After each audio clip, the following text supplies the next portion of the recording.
జగన్మాత మహాలక్ష్మీదేవి గజవాహనం మీద ఇక్కడకు రాబోతూ ఉన్నటువంటి సన్నివేశాన్ని అక్కడ మా పోలీసు శాఖ వారు సమర్థంగా నిర్వహించాలని చెప్పి కోరుకుంటున్నాం.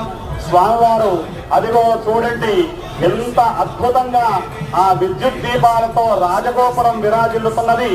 అక్కడ ఆ నవనారసింహులను ఈ సంవత్సరం కొత్తగా దేవస్థానం వారు నిర్మింపజేశారు.